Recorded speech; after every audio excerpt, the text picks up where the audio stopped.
기도하겠습니다.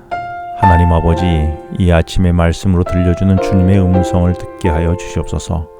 예수님 이름으로 기도합니다. 오늘 묵상할 말씀은 사도행전 22장 9절로 13절 말씀입니다. 바울은 천부장에게 붙들려 공간으로 끌려가다가 자신을 죽이려던 군중을 향하여 형제라고, 아버지 같은 분들이라고 말했습니다. 이렇게 말한 것은 그동안 자신이 그리스도인들을 박해했던 것은 곧 예수님을 박해했던 것임을 깨닫게 되면서 자신을 불러 구원해 주시는 은혜를 갚는 길은 사람들을 사랑하는 것임을 깨닫게 된 것이지요. 그래서 자신을 죽이려는 무리를 미워할 수가 없었던 것입니다. 이제 바울은 9절에서 다메섹으로 가던 날의 이야기를 말하며 나와 함께 있는 사람들이 빛은 보면서도 나에게 말씀하시는 진리의 소리는 듣지 못하더라 라고 말합니다. 당시 바울과 그와 함께 동행했던 수많은 사람들이 다메섹으로 가다가 빛을 보았다고 했습니다.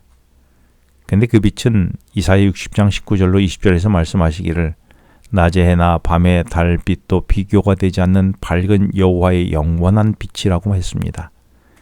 이 강렬한 빛이 바울의 눈을 멀게 한 것이지요.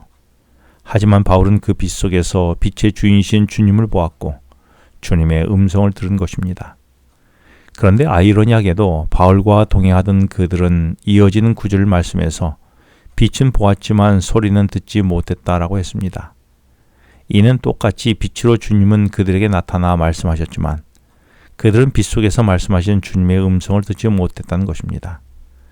그런데 이 사건이 일어났던 사도행전 9장 7절에서는 반대로 함께했던 사람들의 소리는 들었는데 빛은 보지 못했다라고 했습니다.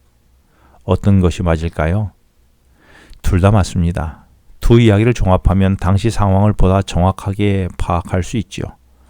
여기서 언급한 보다 혹은 듣다라는 말의 헬라어 단어는 분별하다, 이해하다라는 의미를 지니고 있습니다. 그래서 이 본문의 의미는 그들이 뭔가 빛을 희미하게 보긴 본 것 같은데 주님이심을 분별하지 못했고 뭔가 소리를 희미하게 듣긴 들었는데 그 소리가 주님의 음성임을 이해하지 못했다는 것입니다. 따라서 주님이 빛으로 자신을 보여주고 말씀하시며 다가올 때에 바울은 그 빛으로 주님을 보고 주님의 음성을 듣고 구원을 경험했지만 그 현장에 바울과 같이 있었던 사람들은 빛과 말씀이 임했는데도 주님을 만나보지 못했다는 것입니다. 이런 경험은 요한복음 18장 38절에서 예수님을 재판하던 빌라도 총독의 경험에서도 찾아볼 수 있습니다.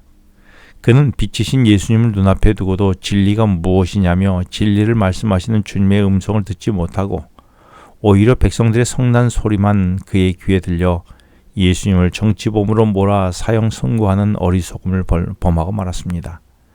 나는 어떻습니까? 주님의 말씀과 다양한 방법으로 나를 찾아와 말씀하시는 주님의 음성이 내 귀에 들리고 있습니까? 혹 내게는 주님의 음성보다는 세상의 성공을 향한 소리가 더 잘 들리지는 않습니까? 나는 지금 어떤 소리를 쫓아가고 있습니까? 바울은 다메섹으로 가는 일행 중에 가장 흉측한 폭도였던 자신을 구원한 참으로 불가사의한 주님의 은총의 선물을 경험하고 주님께 10절에서 주님 내가 무엇을 하리까? 라고 물었습니다.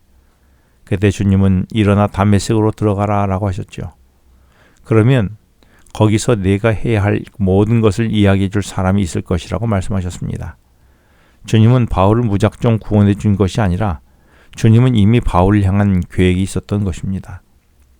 바울을 불러 구원하신 하나님이 바울에 대한 계획이 있다면 나를 주님의 은혜로 구원하신 그 일이 맞다면 나에 대한 계획도 주님이 갖고 계시지 않을까요?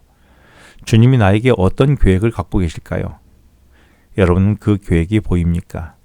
이제 바울은 10절에서 강력한 빛으로 이제는 앞을 볼 수 없어 사람들의 손에 이끌려 다메섹으로 들어갈 수밖에 없었습니다. 그리고 이렇게 하여 주님을 만난 바울은 더 이상 주님을 등지고 교회를 짓밟고 야망의 눈으로 세상을 보아왔던 그의 눈은 더 이상 그런 세상의 그런 세상을 볼 수 없게 되었지요. 대신 주님이 보여주신 것을 보기 위하여 다메섹으로 간 것입니다. 그동안 내 눈은 무엇을 보고 살아왔습니까? 나도 세상을 향한 야망의 눈은 아니었습니까? 더 이상 앞을 볼 수 없게 된 바울은 다른 사람의 손에 이끌려서야 담메색으로 들어갈 수 있었습니다.